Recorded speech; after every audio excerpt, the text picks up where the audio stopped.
Welcome to SFC Next, a series of conversations that we put together to help the home furnishings industry think smarter about sustainability and to help consumers find the information and the products they need to make good choices for their home. We are broadcasting this conversation live from the headquarters of World Wildlife Fund in Washington, D.C. And we thank them for their sponsorship of this series and their support of our work all around. I'm going to start by telling you a tiny bit about Sustainable Furnishings Council. I'm Susan Ingalls and I direct the organization. The Sustainable Furnishings Council is a membership organization of companies involved in our industry in various ways, all of which have made their own commitment to sustainability, to transparency, and to continuous improvement. And we, as an organization, make it our business to support companies in realizing their own commitment. We have member companies viewing on air. We have members on our panel today, and we have members that have supported the set of conversations to make this possible, and I want to acknowledge them. They include Belfort Furniture, Norison, Libico, McCreary Modern, Crescent Fine Furnishings, New York Now Artisan Resources, Room and Board, Von Bassett, Home Trends and Design, Curia, and Nature Pedic. Many thanks to those who have made this conversation possible. And thanks to all of you who are joining in this conversation with us. We are going to be talking in this hour, building on the conversations we've been having all day. In this hour, we are going to be talking about a healthy home, about creating a home that is healthy, non-toxic, and resource efficient. And we have 3 interior design experts to help us with this conversation. The technology we're using is new to all of us, and so one of our experts has actually not quite yet arrived on the conversation, but she will be able to join in, and we'll introduce Robin Wilson when she does. To start with, though, we have Jillian Pritchard Cooke of Wellness Within Your Walls, and we have Navneet Anand of Design Veritas. And I would like to invite both of you to tell us a little bit about yourselves and about how you came to be doing the work that you're doing. So I'm going to start with you, Jillian, and have you tell us some about your work in Wellness Within Your Walls. You are unmuted, and I'm going to mute myself while you talk. Thank you for being with us. Thank you, Susan. Good afternoon. This is fabulous technology to be able to streamline this to those that are concerned about these topics. This afternoon was wonderful. It was an education for all of us, so thank you for providing it. Wellness Within Your Walls has been around about 8 years.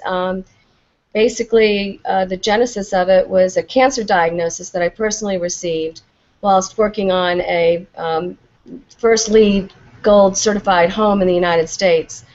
So as I was working with our client to achieve energy efficiency and also sustainability, I had a little bit of a redirect when I was diagnosed, and it became very apparent to me that toxins were extremely important as part of the conversation when it comes to the interior environment, and that's really what got us started. Hang up?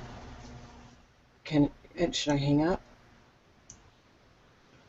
Good. Thank you, Jillian, for sharing with us what got you started, and it is frequently a personal journey like that that does get people started on creating a business that makes a huge difference. Robin, I want to welcome you to this conversation. And I'm going to turn the conversation over to you in just a moment, but as you have just arrived, I'm going to continue with what we were doing to past the time, and that is I'm going to ask Navneet to tell us a little bit about how she came to establish the practice that Design Veritas is now.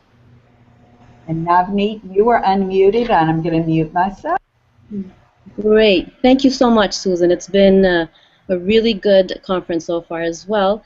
I wanted just a little background about myself. I am coming from an architecture background, and since graduating and working in various architectural firms, I always found that the lack of human element was missing, where people were just really, it's not human centered. We're not really concentrating on the humans, the end users. And so that's where my interest really came in really trying to design spaces that would empower people. And I realized that health and wellness was key to really have people thrive in their spaces. And that's been my push. My passion is just to create environments that really help people live better lives. And that was the essence of Design Veritas. Great. Thank you, Navneet. Now, Robin, you, like the others, have been concerned with wellness in your practice for a while, and I would love for you to tell us how, and Robin, you are not only like the others concerned with wellness, you are in addition a member of the Sustainable Furnishings Council Board of Directors, and you're one of our Design and Green leaders. So I thank you for your very profound involvement with us as an organization. And Robin, I suggest that maybe we hear in your words something about who you are and how you came to be doing this work, and then you can lead the conversation. I will mute myself now. Well, thank you everyone for allowing me to join this Google Plus Hangout. This is my first time ever doing it, so there's a little bit of technical difficulty on my end. My background is I'm from Austin, Texas, and I call it the allergy capital of the world. So I grew up wheezing and sneezing both inside and outside. And one of the key elements of being from a town is eco-aware as Austin is from a very early age. You learn about the environment, and then when you have asthma and allergies, you learn about your indoor air quality and all the things that are toxins that can trigger an allergy attack. I think one of the key elements of my business since 2000 has been focusing on the wellness of consumers, both indoor air quality, the furnishings that go into their home, the low toxicity for their homes from whether it's paint or adhesives in their furniture, and then more importantly, what I call the wheezing and sneezing elements that we don't even think about, whether it's mold or other toxins that are from the environment. I think sustainability to me means that we do what we can for the environment. It can mean, for example, when you're manufacturing furniture, that you plant 2 trees for every tree that you take down in the manufacturing process. It can also mean that you use less packaging when you ship things. So there's 100 different definitions, but I think that some of the easiest things for the consumer to be aware of are the things I've just mentioned. Today I'm so happy that we're doing SFC next. I hope that everyone learned something, and hopefully this panel about wellness and indoor air quality and a healthy home will help your dialogue with both your clients and your friends when you're talking about sustainability and wellness. Great. Thank you, Robin. And Robin, I think that you have prepared a series of questions for Jillian and Navneet. I have. So I think these are questions that consumers and people in the design and architecture community are concerned about. So I will allow Navneet and Jillian to decide who answers first. But I think the first question is, consumers are concerned about creating a healthy home, and if you had to give them 3 simple tips to change their living space this weekend, what are the simple tips that you would recommend? Well, actually, I think I'll start simply because I'm just going to give an overview of the way I look at this, and really thinking about conscious environments. And so it's really the 3 tips I would say. The first thing I would say is just to really stop and think. Think about the bigger picture. Think about what you're looking for.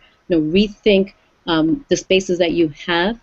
Rethink on how they work for you. Think about your habits, And really, you know, are these spaces on a bigger picture, like the four walls, are these spaces really helping you with your health and your wellness? And so you think about your habits.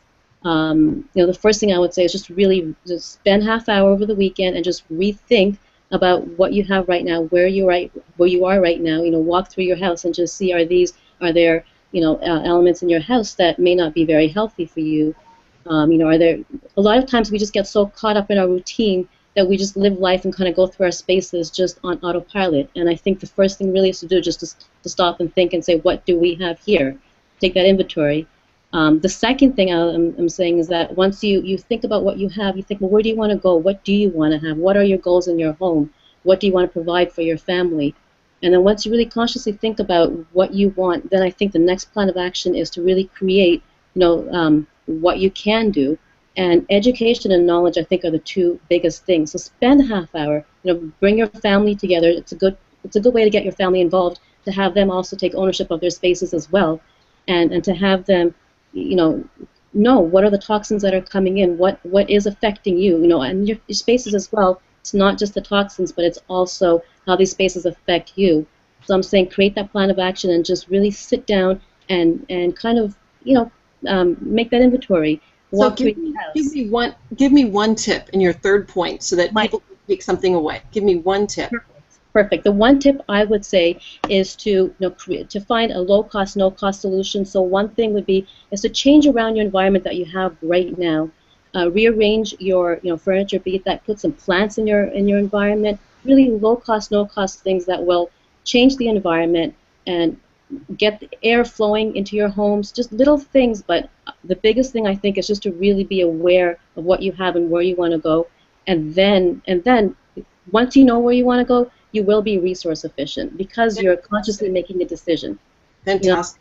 You know? And Jillian, tell us about your 3 tips. Well, I'm going to tell you exactly what I did when I got my cancer diagnosis. I did 3 things. First thing, I went home and opened up the cabinets underneath the sink, and I got rid of everything that was toxic as it relates to cleaning products. The second thing that I did was pulled out my Teflon pans to see if there were scratches in them, and my husband's a great cook. He wasn't pleased. I threw over $1,000 worth of pans away and replaced them with non-Teflon. And the last thing that I would say is if you have a pesticide company that is helping you keep pests away, that is not green and not using more of the botanicals like the citronellas, I'd let them go. Because if you've got children or animals and they're out in your garden and they're running around and they come in and they jump onto the bed or the sofa or the floor and they roll around, they're rolling around in those pesticides. And if you're having pesticides put in the interior of your house, they're spraying the baseboards. And a child of the age of 6 months to 9 months is learning to walk, and the first thing they steady themselves on is that baseboard, and they start climbing up the wall, and it's highly toxic. And then I absolutely agree. Education is key. There's a number of great books out there you could read this weekend. There's a new movie that's out, Toxic Free is a book, and The Toxic Hot Seat is a movie, and the Smart Mama's Green Guide. All those things, pick one. You know, it's pretty easy. You can still enjoy your weekend. I think those are wonderful tips. And now, Jillian, I'm going to direct this question to you because I think tell everyone about your wellness practice and this question about indoor air being 8 times more toxic than outdoor air. Tell us a little bit more about that and the tight box syndrome. Thank you for asking.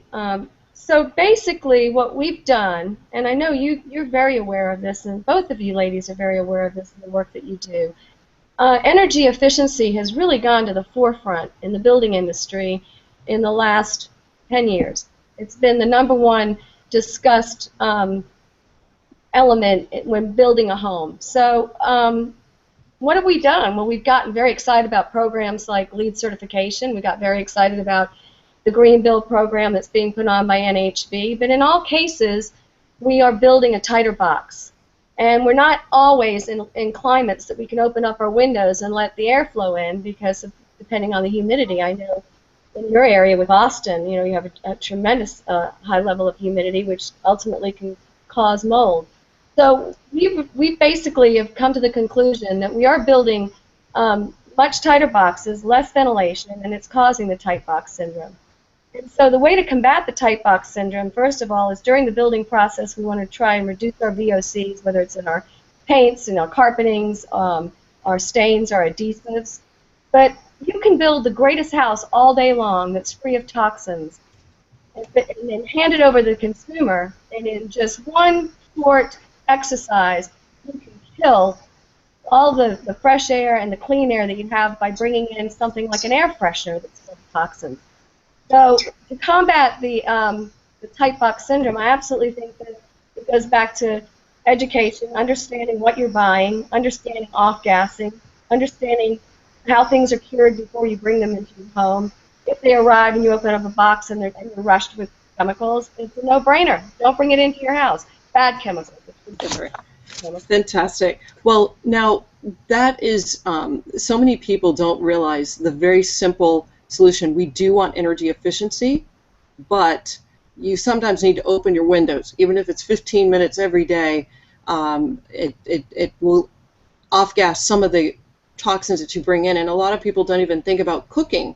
They'll cook, and they don't think about the fact that they're letting gases into their home, and they sometimes need to open the window or run that exhaust fan while they're cooking. So thank you, Jillian. I can't wait for people to learn more about your program because it's very worthwhile, and I hope to participate in it as well. So Navneet, I want to direct the next question to you. We keep hearing the term non-toxic. Can you define this for the consumer and the design industry so they can help people make good choices for their living spaces? Yeah, so non-toxic, in essence, in very simplistic terms, would be chemical-free products or sort of products that you do find, and so like low VOCs, the volatile organic compounds, to have either low or no VOCs in either paint products, adhesives. There's so many building materials that do come with this.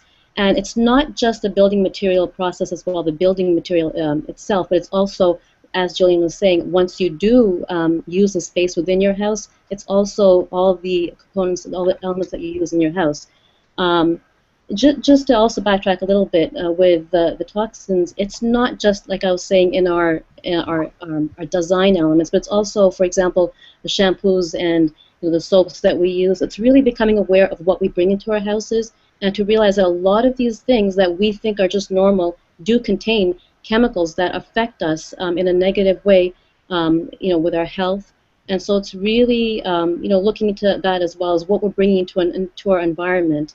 And when we talk about ventilation, Robin, you mentioned about the ventilation as well. It's great to open up the windows, and I think it's important to have that cross ventilation so you can actually have the movement of the air, come into the house and then also go out of the house. And so that's really important with off-gassing, and to really get the chemicals out of your house, the toxins out of your house as well. And I'm sure that Jillian has more of a definition of the non-toxic chemical. Well, to everyone in the audience, if I had to add my 2 cents, I'm going to tell you something that's probably going to shock you, but the average time for people to have a pillow in their home is 6 years. And you sometimes wonder why in the middle of the night you wake up and you're wheezing and sneezing, or you wake up with circles under your eyes. And I recommend that you immediately use a 3 rule.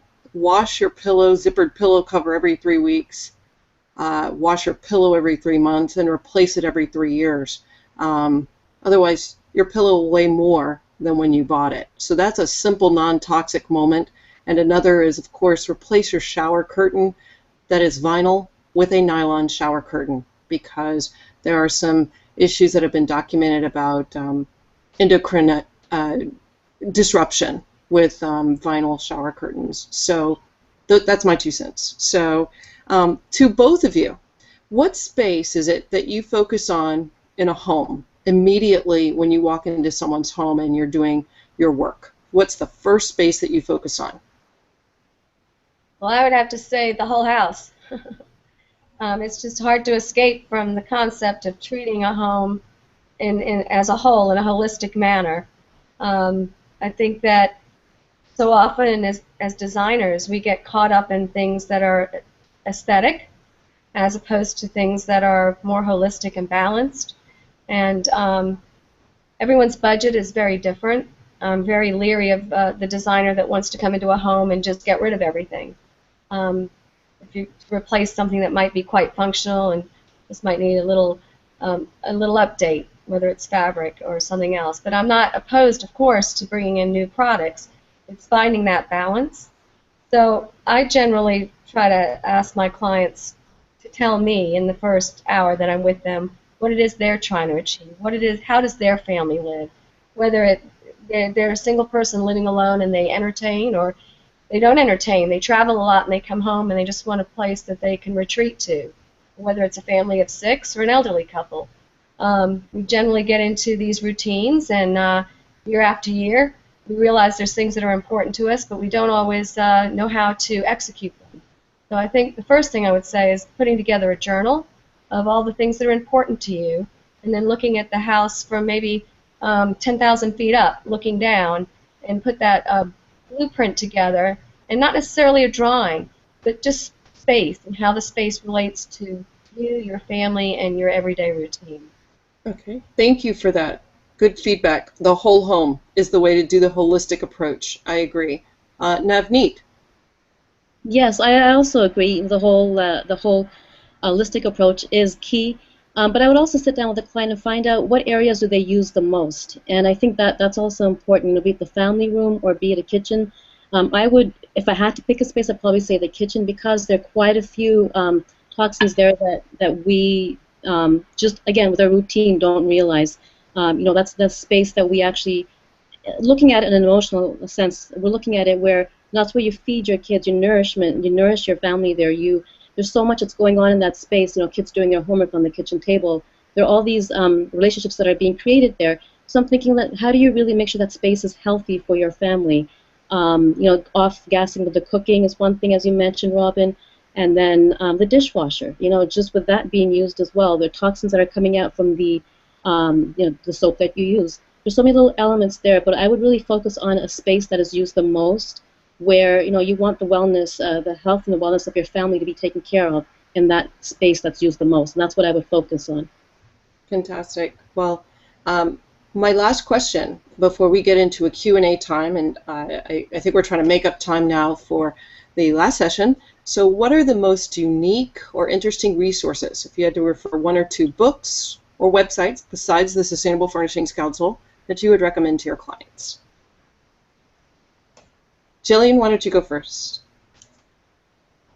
Well, I really think there's been a lot of chatter lately, and for good reason, with upholstery. There's been policy has changed in California as it relates to flame retardants in upholstery.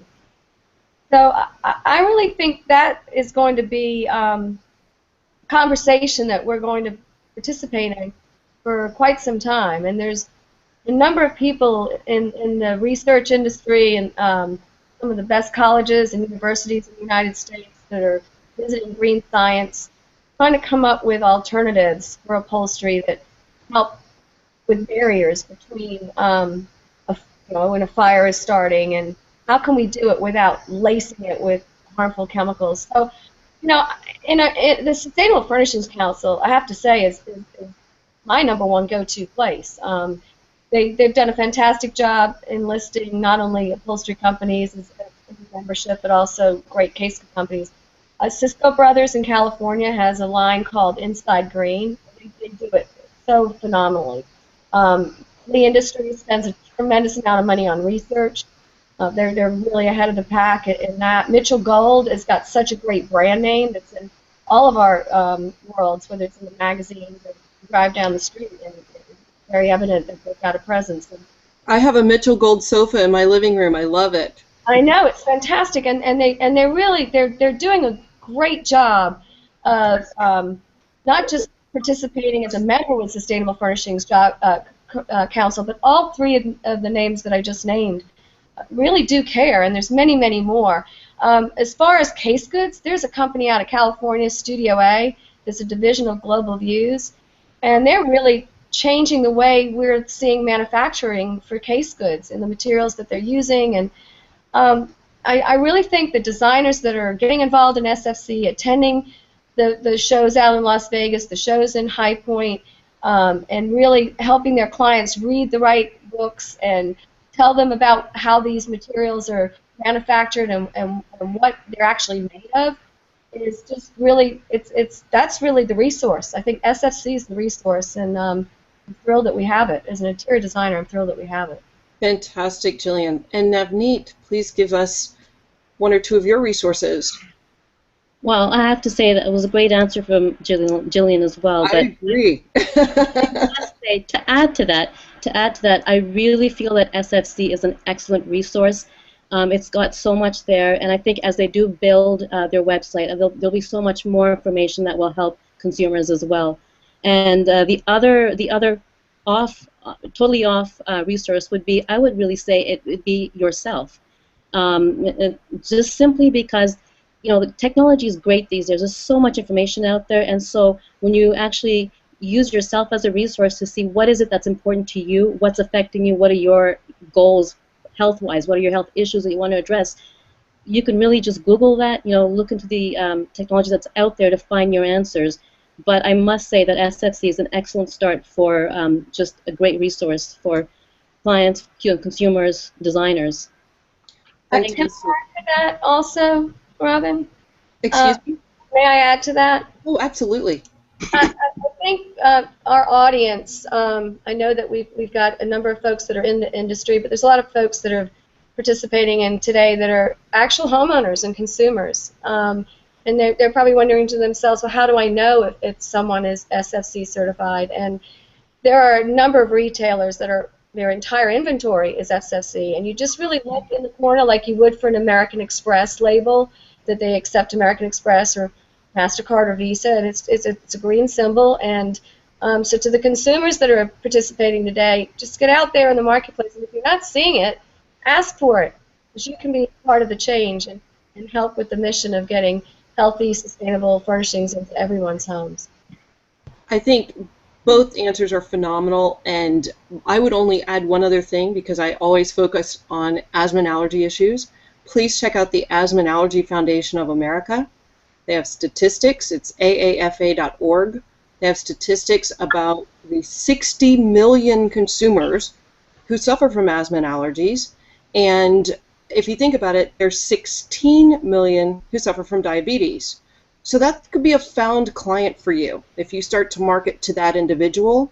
And more importantly, if you help people understand that, you know, certain things aren't off-gassing, that lint doesn't come off of the product, or that there's some type of an upholstery that is non-toxic. Those are things that could be a found customer for you if you are a manufacturer. So to that end, we are still making up time. I'm so sorry if you have a lot of questions, but I hope that we have a few questions as we wrap up in the last 20 minutes of this discussion.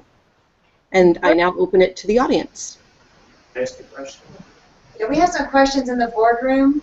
Good. And we've got, we'll start with those, and then we've got a question that's come in here. What are the questions in the boardroom? I'm an unidentified person. Mitchell Gold. You were saying that air fresheners are toxic. Can you first tell me in home, like, is Glade or any of that toxic, or Lysol? But the more important one for me is, it seems to me every cab I get into, every Uber car I get into, doesn't have just one of those silly tree air fresheners, but has like 6 or 7 of them in the car, and it stinks. Yeah. So are those in fact bad for you?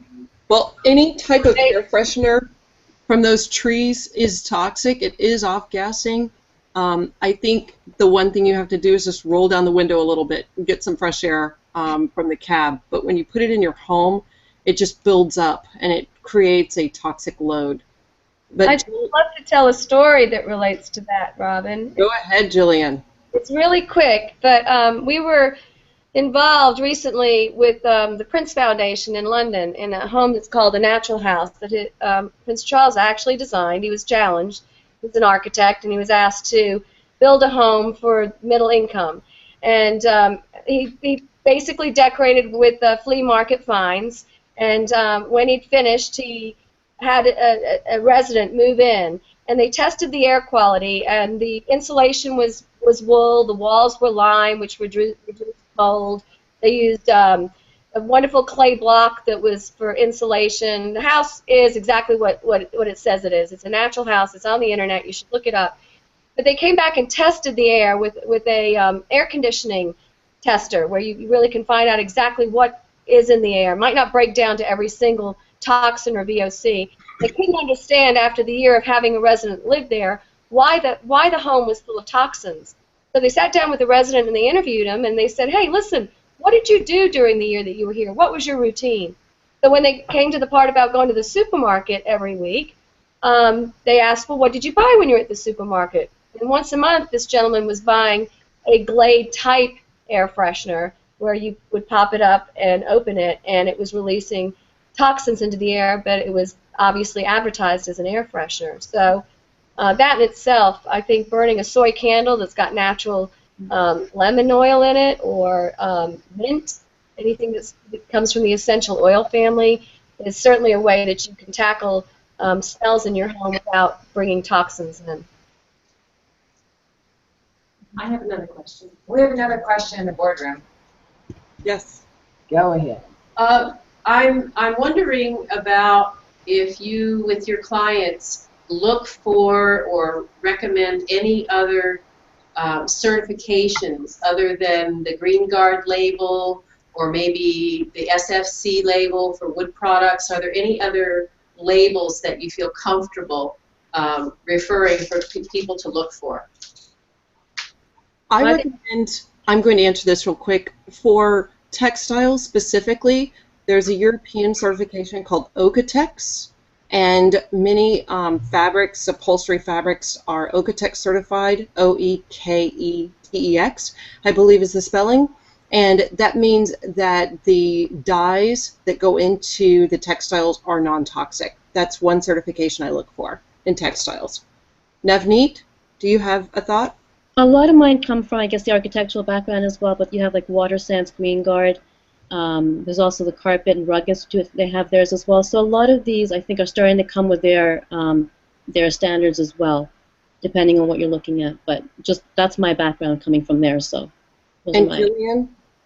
Well, I'm a little biased in that we've created a new standard, Wellness Within Your Walls, which really does speak to health, but I'm a big fan of Cradle to Cradle. I think they've done a fantastic job. I think we all can share space together. I think that everyone is unique in some way, and we are overlapping, and we're finding that this effort is really a part of a much bigger group coming together and making a difference. I also like the Global Organic Textile seal. I think that's really wonderful seal to look for as well. Jillian, will you tell us about Wellness Within Your Walls? What is Wellness Within Your Walls is the question that came in. Well, as it relates to being a standard, it's not a certification program. I do believe we've got plenty of certification programs, and the majority of them that we recognize are good programs. We have three standards with three categories within the standard, natural being one, and not all natural is good. I think the consumer sees the word natural and automatically thinks, oh, natural's, that's good because it's natural. Well, we have to remind ourselves asbestos is natural. Formaldehyde, we make it in our own bodies. Lead is natural. All three of those are not necessarily good for us. And the second category is sustainable. And not everything that's sustainable is healthy. And not everything is being recycled. If it was bad the first time, why would we recycle it the second time? And then the third category, which is the category I'm really hanging my hat on a lot lately, more than the other two, and that is responsible. And so, you know, the idea that we're going to live in a non-toxic world is just, it's not going to happen because of the natural chemicals that are out there that are toxic. So responsibility is key. I think transparency is key, and the standard within Wellness Within Your Walls is really a dialogue amongst as like-minded people, getting the education out there, banding together, and really understanding what products are made of, and then understanding how we can effectively use them and bring them into our homes in a responsible way. And so off-gassing, obviously, is a big part of that. Other questions? Let's see if there are any other questions in the boardroom? In the boardroom, they've been watching the day's conversations, and so it could be that some of the points that came out of our discussions earlier in the day you would like to share with this team of this group panel of expert interior designers. Any thoughts?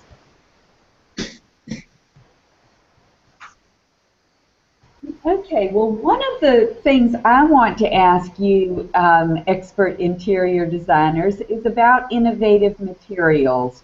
Earlier this afternoon, we were talking about innovative materials with a focus on a grown material, a mycelium product that is an alternative to engineered paneling.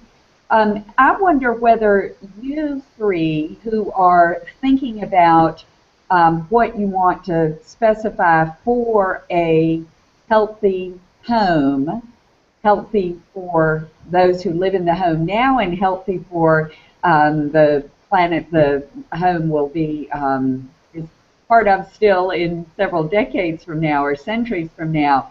What are some innovative materials that you are excited about? I'm going to take 2 seconds to answer that because I might have to be the first person off the call. I will say that one of the things in the building envelope that I really enjoy specifying is paperless drywall. Mold actually feeds on paper, and so if you get paperless drywall, they really can't grow. It can't grow within the walls. I think that's the biggest fear everyone has. So if you ever build a new house, try to get paperless drywall. Secondly, I recommend companies like Mitchell's. I mean, you know, when you go into his store, you have, was that Mitchell saying bye?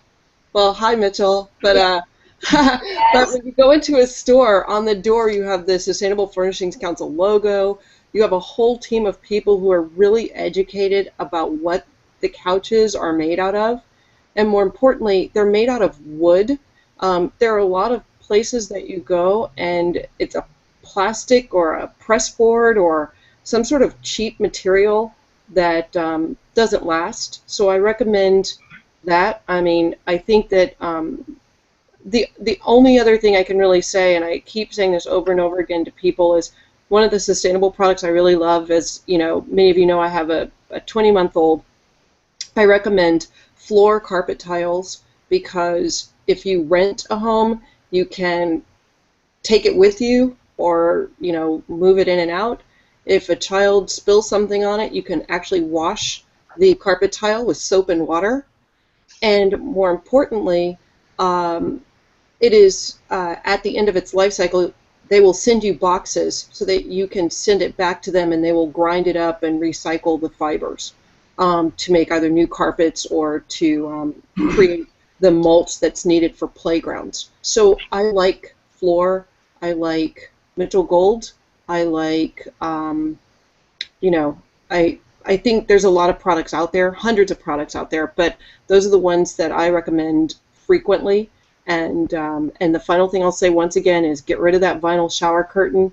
It's $1 more to get a nylon shower curtain, but it will not off-gas and it will not affect your fertility. FYI, I will tell all the women in the room, read up the American Medical Association about vinyl shower curtains and fertility. That's my final thing. I have to go because the caregiver leaves in 10 minutes. So. Thank you so much, Robin. Take care, y'all. Have a great time. You all. Let's see. So do the others of you have a Jillian or Navneet? Do you have a material you want to talk about or a parting comment? Navneet, do you want to go first? You can go ahead. I don't actually have a product, so I figured Jillian can go ahead with that one. Okay. Well, I'm a big believer in cork. I think cork is fantastic, and we're starting to see it now. It's showing up in the fashion industry. Things everywhere are corked. purses are corked. We're seeing it now on furniture. So I do think, you know, you don't cut a cork tree down to get cork. Yeah. You peel the bark away, so and it replenishes. So that's a fantastic underused material. And I cannot say enough for beeswax. I wonder what it's going to take for the painted manufacturing industry to just take a couple of steps back to some of the materials that we use to get fantastic finishes when our great-grandparents were doing their furniture and so beeswax is, I think, something I'd love to see pursued more in a finished application. Thank you. Thank you. And Navneet, you had a thought. So I was just going to say, I think a lot of it, as perhaps a final or parting thought, a lot of this I really feel comes down to education and awareness. And, you know, with our building materials, with our furniture, with our textiles, whatever that we're bringing in, I think people really do need to just stop and think about how it is affecting them, because I don't think they realize that routine happens. You just buy what you buy, and I think it's really important to just become aware that there are so many toxins in everyday things that we don't think about. And so, you know, that's one aspect. And then do educate yourself. Knowledge is power. And then the third thing is design. When you are designing your spaces, really think about how those spaces can serve you. You know, how they can help you improve your life, better your family's lives. But you can really use design to do that. And so I just really want people to really use that, you know, as kind of parting, that your environment has a profound effect on you. And so what you put in your environment affects the way that you live your life and, you know, the outcome of your life. So I just want people to really, you know, focus on that. And then, like, obviously, what you put in, what you bring in, your furniture, textiles, all of that. It's just a bigger picture that I think we all need to be aware of. Thank you. Thank you all. Thank you for your contributions to today's conversation. Thank you for the huge difference you make in the work that you do with all your clients and all your communications further afield. And thank you for being part of today's SFC Next conversation. This conversation has been broadcast live from World Wildlife Fund headquarters in Washington, D.C. with a small group in a boardroom there, and will live on our YouTube channel henceforth. Our YouTube channel is on our website, sustainablefurnishings.org. There are lots of other things on our website, information about the hundreds of companies that are members of Sustainable Furnishings Council, and information about all the sorts of choices that you might want to make when furnishing a home. So thank you very much for the use you make of this sort of information. Thank you for joining us. And thank you for having been with us just now. That's it for this SFC Next conversation. That's all we do.